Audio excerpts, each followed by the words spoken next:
투자자들이 궁금해하는 종목은 어떤 것들이 있을까요? 오늘 시장에서 많이 주목을 받은 인기검색 상위 종목 안에서 10가지 알아보겠습니다. 이번 시간 위즈웨이브 이건희 대표와 함께 할게요. 어서 오세요. 네, 안녕하세요. 네, 안녕하십니까.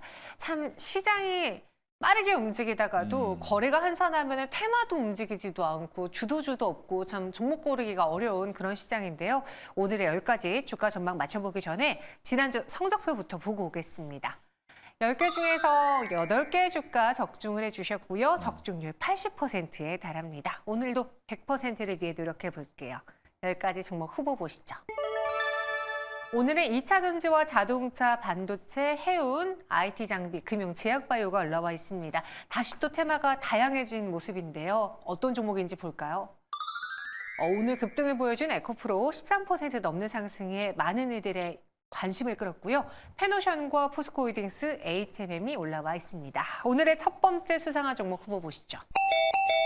페노션 이야기를 안 할 수가 없을 것 같아요. 네. 지난번에 이제 하림이 HMM 인수한다라는 이야기가 나왔을 때, 막 그런 이야기가 있었잖아요. 닭을 팔다가 이제는 배를 이제 배를 만들어 그런 이야기가 있었는데 갑자기 왜 무산이 된 거죠? 뭐 결론부터 말씀드리면 돈이 없어서라고 보시는 게 맞을 것 같고요.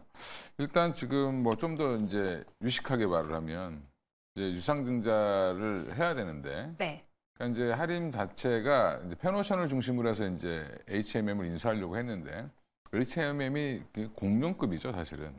뭐 세계적인 해운사기 때문에 관련해서 이제 인수 걸림돌이 이제 항상 보면 HMM이 한참 현대상선일 때 안 좋을 때 영구채를 발행한 게 있는데.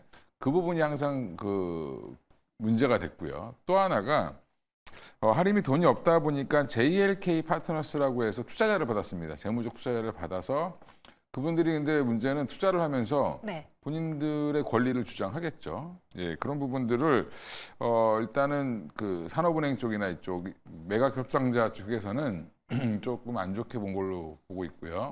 그러니까 단독 인수가 아니라 이쪽들의 지분을 인정해 주는 거는 사실 어렵다라고 지금 얘기를 하면서 이런 이견이 좀 나왔다라고 보시면 되고요.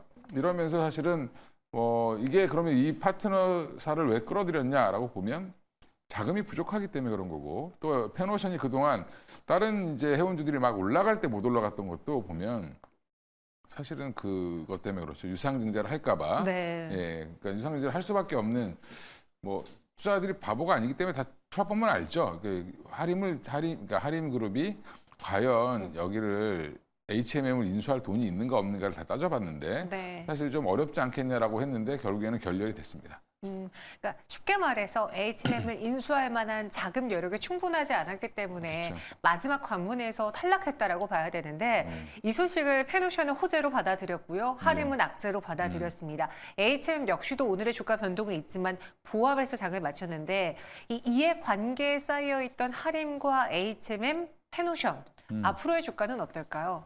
일단 페노션은 당분간 상승 기조로 가겠죠. 이제 그 인수합병 한다라고 하면서 네. 페노션이 중심으로 인수한다라고 하면서 주가가 많이 빠졌었고, 그들이 이제 해운주들이 반등할 때도 운임지수 계속 많이 올라왔는데도 혼자 빠졌었죠. 맞아요. 주가가 못 올랐습니다. 그래서 제자리 돌림은 충분히 나올 거라고 보고 있고요. HMM 같은 경우는 지금 해운업이 아무리 뭐 좋아진다 하더라도 주인을 또 찾은 줄 알았는데 주인을 또 잃었죠. 그러면 이제 다시 또 이제 산업은행이 주인인데, 그렇죠. 그럼 누군가 주인을 또 찾아야 되기 때문에 일단 뭐 주인 없는 강아지가 된 신세죠. 그러면 결국엔 또 주가는 조금 밀릴 수밖에 없을 거로 보고 있고요. 그다음에 하림 같은 경우는 이걸로 하림 지주사나 하림 같은 경우는 이제 한번 성장을 도약하려고 했는데 그게 좌절된 거죠. 네, 그러니까 당연히 실방 매물이 나올 수밖에 없기 때문에 당분간은 조금 안 좋은 흐름을 보이지 않겠나 생각하고 있습니다. 네, 그래서 페노션의 경우에는 업, 하림은 다운 의견을 주셨는데요. 말씀하신 것처럼 그 해운 운임가가 상승했을 때에도 페노션의 경우에는 유상승자 우려 때문에 주가가 걸렸습니다. 여기 오늘 갭상승을 하긴 했지만 추가적인 상단, 그러니까 이전 주가로의 회귀 움직임은 계속 나올 거라고 보시는 거죠? 가능할 걸로 보고 있고요. 네. 일단 지금 뭐 업황 자체는 돌아서고 있기 때문에 일단 페노션도 저는 뭐 충분히 이제 제자리 복귀 정도까지 떨어지기 전까지는 올라올 가능성이 있다고 보고 있습니다. 네, 그래서 페노션 추가적인 상승도 가능하다라는 의견 드렸습니다. 이어서 두 번째 수상한 종목 후보는 포스코홀딩스 볼게요. 2.86% 상승 마감했는데 참 저 PBR주에 엮일 수 있는 종목인데 참 시장에서 지금 저 PBR도 그동안 관심이 없는 혹은 너무 바닥권에 있는 종목만 찾아서 그런가 포스코홀딩스의 주가 상승은 상대적으로 좀 미약한 것 같아요. 그렇죠. 뭐 일단 시세를 한번 크게 냈기 때문에 네. 지금 이걸 저 PBR 관련주로 엮기에는 사실 좀 어렵죠. 그냥 시장에서는 포스코홀딩스 이제 더 이상 뭐 본업은 철강인데 네. 철강은 그냥 뭐 그냥 약간 캐시카우의 곁들이처럼 보나요? 캐시카우 역할로 보고 있고요. 네. 대부분 지금 포스코홀딩스가 갖고 있는 이제 자회사들이라든지 아니면 상장하지 않은 자회사들 이런 회사들의 이제 2차 전지 관련된 소재 밸류체인을 더 중요하게 보고 있는 거죠. 그러니까 투자자들이 어디를 보고 있는지 봐야 되는데 네. 포스코홀딩스가 오늘 반등한 거는 사실은 뭐 그냥 어제 테슬라가 급반등을 했기 때문에 테슬라 여기서 더 사야 되냐 말아야 되냐 어제 저녁에도 여기서 물어봤는데 저한테 네. 저는 사야 된다라고 말했는데 문제는 그게 사야 된다 말아야 된다 이게 문제가 아니라 2차 전지 업황이 너무 테슬라에 휘둘리는 것도 사실 저는 되게 안타깝지만 당분간은 이제 이게 반등이 나올 정도의 자리까지는 빠졌습니다. 근데 이제 반등이 추세로 전환이 될 것이냐라는 부분은 또 그 다음 문제이기 때문에 일단은 좀 기술적 반등 구간 정도로 판단하시면 될 것 같습니다. 오늘 그 에코프로 그룹주의 상승이 나왔잖아요. 실적은 다소 아쉬웠는데 좀 그래도 희망을 봤던 거는 지난해 우리를 힘들게 했던 메탈가 하락이 그래도 이번 1분기에는 좀 개선되면서 실적단에 도움이 될 거고 더불어서 그 전기차 수요 감소 이 문제도 이제는 많이 둔해졌잖아요. 우리가 둔감해졌기 때문에 더 이상 충격을 주지 않을 것 같다라는 기대가 있습니다. 그럼 어느 정도의 2차 전지주들에 대한 투심 악화라던가 저점 신호는 확인했다고 봐도 괜찮을지요? 일단 에코프로 그룹은 뭐 그런 말씀 드리면 좀 싫어하실 수도 있는데 주분들이 네. 회장님이 주가에 관심이 많으시죠. 예, 그러다 보니까 뭐 사전 정보 유출부터 시작해서 여러 가지 이슈도 있었는데 네. 예, 그만큼 지금 오늘 발표된 거 보면 컨콜에서 에코프로 BM 실적 최악이었습니다. 그러니까 생각보다 적자폭도 컸고 그다음에 에코프로도 마찬가지로 그럼 당연히 안 좋겠죠. 근데 에코프로는 액면 분할 이슈로 맞아요. 그다음에 에코프로 BM은 이전 상장. 코스피 이전 상장 이슈로 주가가 오늘 뜬 거다라고 보시면 되고요. 그리고 또 자리 자체도 에코프로가 이제 50만 원을 깰 만한 자리에서 올라왔기 때문에 충분히 기술적 반등 구간에서는 충분히 한번 나올 수 있는 슈팅이었고 이제 이슈를 던져준 거죠. 시장에 먹거리를 던져줬기 때문에 네. 그거를 아주 오늘 맛있게 드신 분들이 있으실 수도 있다. 하지만 중장기로 보유하기에는 아직까지는 조금 좀 더 기다리셔야 된다. 더워질 때까지 기다려야 되는 게 맞는 것 같고요. 오면서 지금 에코프로 다시 한번 쭉 정리를 해봤는데 에코프로 BM도 마찬가지로 지금 LFP 배터리 양극재, LFP 양극재부터 시작해서 신사업을 한다라고 하고 있고 네. 에코프로 그룹 내도 지금 보면 여러 가지 신사업들을 잘 진행하고는 있습니다. 근데 문제는 전방 산업의 업황이 돌지 않는 한 물론 이제 오다 보니까 또 LG화학에서 또 GM과 또 뭐 계약을 했다라고 하는데 계약은 지금 2년 뒤, 3년 뒤를 보고 계약하는 거죠. 그럼 무슨 말이냐면 아직은 이게 뭐 그런 기대감들이 살아는 있지만 조금 더 바닥을 다질 시간은 좀 필요하지 않겠나 개인적으로 생각하고 있고 네. 오늘 만약에 에코프로가 진짜 반등이었으면 추세 전환이었으면 한 20%까지 20% 이상 올라갔었는데 네. 거기에서 윗꼬리를 달면 안 되죠. 근데 지금 윗꼬리를 달았다는 거는 빠져나가고 싶어하는 분들도 여전히 많다라는 부분을 좀 염두에 두실 필요는 있을 것 같습니다. 참 어떻게든 이번에 나온 이야기 봤을 때 액면 분할 이야기도 있고 그리고 이전 상장 거기에다 이전 상장 코멘트하면서 패시브 자금 유입도 기대가 된다라는 코멘트가 있더라고요. 그런 걸로 인해서 오늘 에코프로 그룹주들이 좀 많이 올랐는데 완벽하게 추세를 전환하기에는 항상 그 고질적인 문제, 실적, 그쵸, 본업 그쵸. 이것들이 개선이 돼야 되기 때문에 아직 확실하게 바닥을 잡았다, V자 반등이 나온다라고 보기는 힘들다. 하지만 반등이 나올 만한 구간까지는 내려왔다. 이렇게 이야기해 주셨어요. 그럼 포스코홀딩스에 대한 전략은 어떻게 세워봐야 될까요? 좀 똑같이 봐야 돼요? 근데 뭐 일단 포스코 홀딩스는 네. 사실은 더 크게 길게 보셔야 되고요. 그렇죠. 그러니까 11년 내리 빠지다가 올라온 종목이기 때문에 아직 상승에 대한 힘은 여전히 있다라고 보고 있습니다. PBR도 굉장히 낮고요. 근데 이제 여전히 이것도 마찬가지로 2차 전지 관련된 업황으로 묶여 있기 때문에 당분간 모멘텀은 확실하게 돌아서기 전까지는 뭐 급등하기는 좀 어려울 것 같고요. 기술적으로 반등 구간이 나올 때마다 비중 조절을 하시는 것도 좋을 것 같고, 오히려 이제 없으신 분들은 조금 더 이제 마이너스로 빠졌을 때 이제는 사모아도 되는 구간은 들어갔습니다. 근데 문제는 길게. 적어도 한 3개월 이상은 보유한다는 마음으로 네. 들고 계셔야 되지 않겠나. 3개월에서 한 6개월 정도 보셔야 될 것 같습니다. 내일장 업인가요? 예, 내일장 업으로 보고 있습니다. 예. 네, 이렇게 포스코홀딩스 업 의견 드렸고요. 이어서 다음 수상한 종목 후보 보겠습니다. 9위에 올라와 있는 하이비전 시스템 체크해 볼게요. 19% 가까운 급등을 보여줬는데 사실 왜 올랐는지는 이해가 되거든요. 애플의 비전 프로 얘기가 나온 건 알겠는데 갑자기 뜬금포로 지금 성장주들에 대한 관심이 많이 없는 상황에서 오늘 카메라 모듈주만 이렇게 오른 게 전 좀 의아했어요. 뭐 뉴프렉스도 올라온 거 보면 네. 뭐 전반적으로 지금 이제 비전 프로라든지 이제 얼굴에 뭐 쓰는 거죠. 이제 그거 XR 기기 관련된 네. 그거에 대해서 기대감이 좀 있습니다. 시장은 여전히. 시장은 그래도 항상 지금 저 PBR 관련된 종목들 위주로 지금 뭐 이제 정체에 거스르지 마라 그래서 많이 돌고 있지만 사실은 뭐 확정된 안도 정확히 없고 지금 나라의 눈치를 봐야 되는 금융업종이 가장 먼저 손을 들었고 네. 일부 대기업들이 이제 하기 시작을 했고 남들 주가 올라가니까 서로 지금 자사주 매각한다고 얘기를 하고 있습니다. 근데 이제 이제는 앞으로 자사주 매각이 소각이 문제가 아니라 사실 얼만큼 하느냐, 얼만큼 꾸준히 하느냐. 그러니까 꾸준히 해서 계속 올라가는 회사가 있죠. 메리츠 금융지주가 계속 꾸준히 해서 꾸준히 올라가고 있습니다. 뭐 그런 정도로 하지 않을 거면 사실은 단발성 이슈로 올라간 종목들은 어느 정도 이제 목에 차면 PBR이 0.8 되면 0.8, 0.9, 뭐 100 가면 멈추겠죠. 예, 그런 부분들도 이제 고려하셔야 될 것 같고요. 그런 부분들 때문에 약간 그쪽으로 쏠렸다라고 보시면 되고, 근데 하이비전 시스템이나 뭐 반도체나 성장 관련된 종목들 어제 제가 어떤 종목을 추천하니까 PBR이 8배인데 이런 걸 추천하시냐고 그래서 제가 예, 죄송합니다 이랬는데 네. 사실은 그게 PBR을 따져서 지금 주식을 하신 적이 거의 없죠. 저 PBR 종목들은 아예 쳐다보지 않았습니다. 그걸 왜 그랬냐면 그렇죠. 성장성이 없었기 때문에 그런 맞아요. 거죠. 결국엔 네. ROE가 개선되는 회사를 찾으셔야 되고 PBR이란 기준 자체가 그닥 그렇게 큰 뭐 저평가의 기준이라고 보시면은 안 될 것 같고요. 그 중에 하나다. PBR이 낮은데 성장성까지 있는데 무조건 PBR이 낮다. 뭐 현대차 기아가 가장 대표적인 거죠. 그런 종목들은 당연히 올라가는 게 맞는 거죠. 예. 그러면은 하이비전 시스템에 대한 관심이 오늘 좀 뜨거웠잖아요. 뉴프렉스도 그렇고 애플의 비전 프로라는 실체가 있는 걸로 인해서 성장주 내에서도 그래? 비전 프로가 이렇게 관심을 끌고 있어? 그러면은 좀 많이 밀린 하이비전 시스템을 담아볼까라는 심리가 오늘 장 주가를 끌어올렸다면은 추가적인 상승도 가능할지 우리가 항상 걱정했던 게 비전 프로가 좀 비싸서 그렇죠. 얼마나 사겠어? 약간 이게 있었잖아요.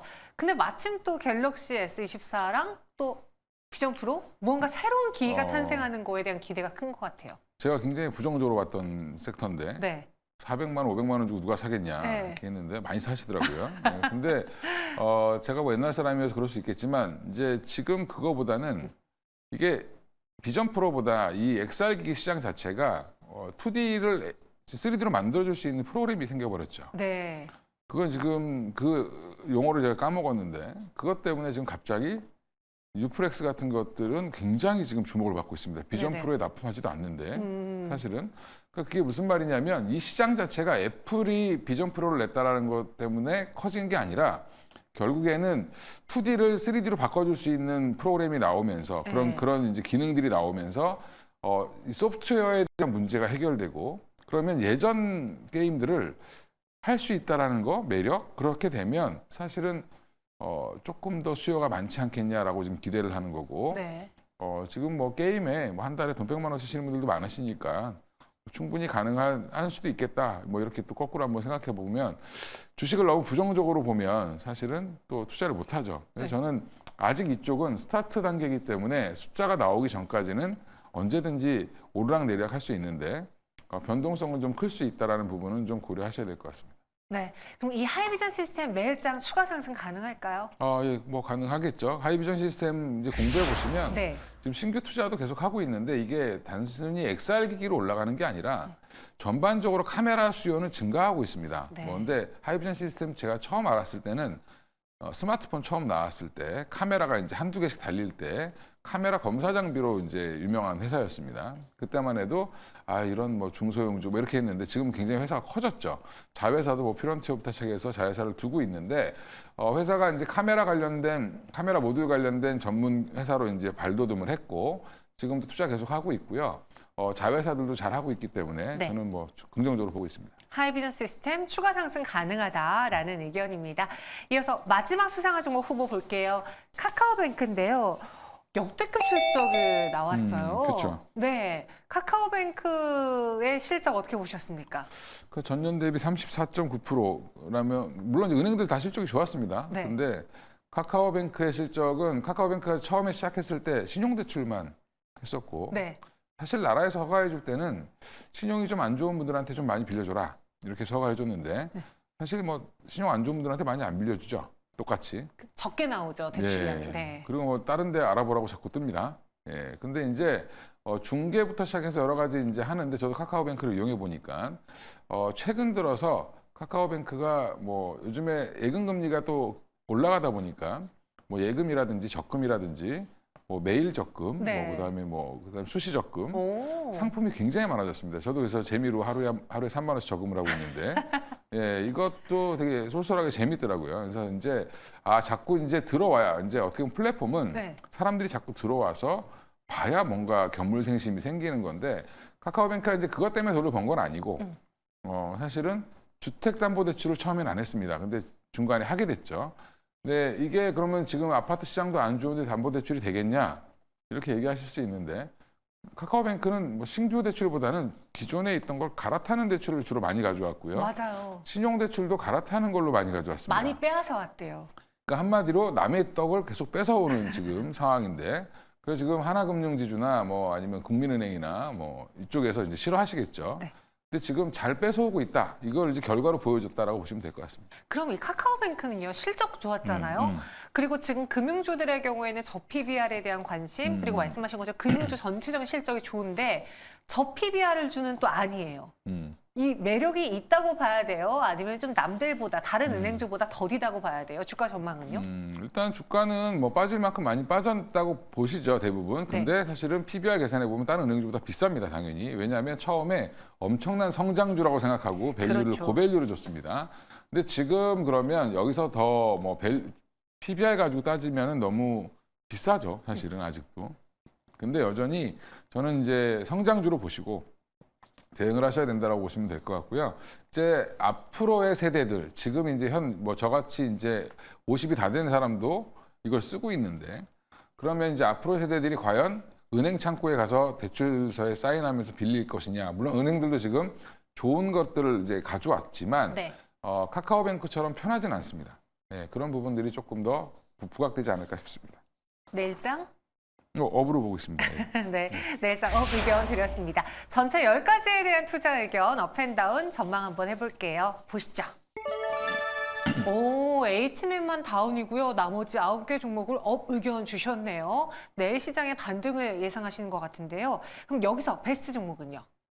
예, 제가 이렇게 많이 업을 한 거는 아마 처음 보셨을 텐데. 지난번에 예. 한번 10개 업 주셔가지고 우리 그렇습니다. 권위가 달라졌어요. 예, 한번 예. 했잖아요. 네. 두 번째군요. 네. 예, 예. 일단 카카오뱅크를 좀 했고요. 네. 하도 뭐 삼성전자, 현대차는 많이 한 것 같고. 예, 그래서 지금 카카오뱅크를 하는 이유는 조금 더 말씀드리면 뭐 주택담보대출 계속 증가할 거고요.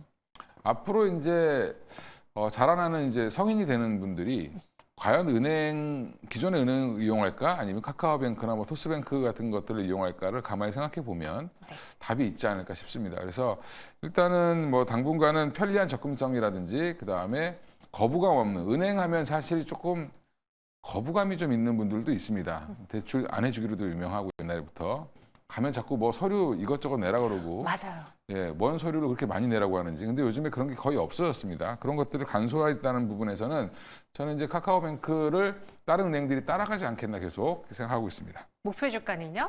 뭐 목표 주가는 32,000원 정도까지 반등은 충분히 나올 걸로 보고 있고요. 손절가는 24,000원 깨지면 뭐 여러 경영권 문제라든지 이런 거 생기면 그럴 수 있다라고 이제 일시적으로 나올 수 있는데 그 부분도 사실은 할 말은 많지만 다음에 말씀드리겠습니다. 알겠습니다. 저희가 시간 관계상 여기서 마무리를 해볼게요. 목표 주가 32,000원, 순저가 24,000원. 오늘 윗꼬리가 달려서 좀 걱정하신 분들 계실 텐데요. 오늘의 베스트 종목으로 선정이 됐습니다. 지금까지 이건희 대표와 함께했어요. 설명 고맙습니다.